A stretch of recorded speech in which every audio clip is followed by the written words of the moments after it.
প্রস্তুত তৃণমূলের প্রার্থী তালিকা, এক ঝাঁক তরুণ মুখ টিকিট পেতে চলেছেন বলে এখন অবধি জানা যাচ্ছে।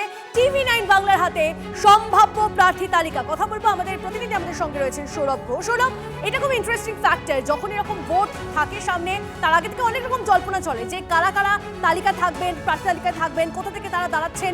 আমাদের কাছে ঠিক কি খবর রয়েছে, তোমার কাছে কি খবর আসছে? নিশ্চয় সুপ্রভাত। প্রথমেই যে কথা বলে নেওয়া ভালো যে এটা ঠিক সম্ভাব্য প্রার্থী তালিকা না বলে আমরা বলতে পারি যে প্রার্থী তালিকা নিয়ে তৃণমূল কংগ্রেসের অন্দরে যে বিপুল জল্পনা আলোচনা চলছে, আচ্ছা, সেই জল্পনা আলোচনার মধ্যে কোন কোন নামগুলো নিয়ে বেশি শোনা যাচ্ছে আমরা তারই কিন্তু একটা তালিকা আজকে প্রকাশ করছি।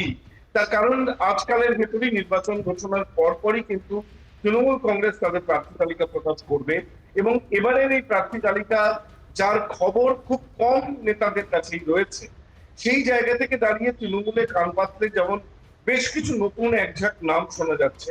যেমন উত্তর থেকে স্বপ্না দেব বর্মন, দক্ষিণ থেকে প্রতিকুর রহমান, একেবারে নতুন জেনারেশনের মধ্যে তৃণাঙ্কুর ভট্টাচার্য, জয়া দত্ত, দেবাংশু ভট্টাচার্য, এই নামগুলো নিয়ে কিন্তু আলোচনা আছে, তারা প্রার্থী হতে পারেন। পাশাপাশি মুখপাত্রদের নিয়ে, যেমন বরাবরই নির্বাচন আসলেই যার নাম নিয়ে আলোচনা হয় কুণাল ঘোষ, তার নাম নিয়ে আলোচনা আছে, তন্ময় ঘোষ, অরূপ চক্রবর্তী, তাকে নিয়েও কিন্তু আলোচনা রয়েছে। এছাড়া সেলিব্রিটিদের মধ্যে ইমন চক্রবর্তী, পরমব্রত চট্টোপাধ্যায়, এই দুটি নাম খুব গুরুত্বপূর্ণ। ইমন চক্রবর্তী, পরমব্রত চট্টোপাধ্যায়, তাদেরকে নিয়ে কিন্তু একটা যথেষ্ট পরিমাণে আলোচনা আছে। পূর্ব বর্ধমান থেকে রামমোহন রায়, এই নতুন একটি নাম আমরা পাচ্ছি।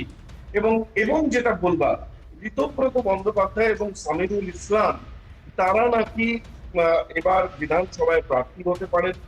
ঋতব্রত বন্দ্যোপাধ্যায় প্রাক্তন সাংসদ দলে এবং সামিরুল ইসলাম তিনি বর্তমানেও রাজ্যসভার সদস্য এবং তারা কিন্তু প্রার্থী হতে পারেন বিধানসভায়।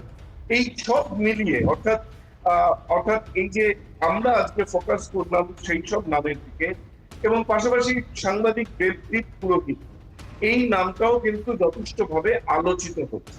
অর্থাৎ তনিষ্ঠা, এই মুহূর্তে যারা টিভি9 বাংলায় এই প্রতিবেদনটি দেখছেন, এটা সম্ভাব্য তালিকা নয়, বলা ভালো যে সম্ভাব্য তালিকা নিয়ে যে বিভিন্ন নাম নিয়ে আলোচনা চলছে, এই নামগুলো আমরা জানাচ্ছি যে এই নামগুলো নিয়ে তৃণমূল শিবিরে বিশেষভাবে আলোচনা চলছে, তারা থাকতে পারেন প্রার্থী তালিকা। বেশ, অনেক অনেক ধন্যবাদ সৌরভ।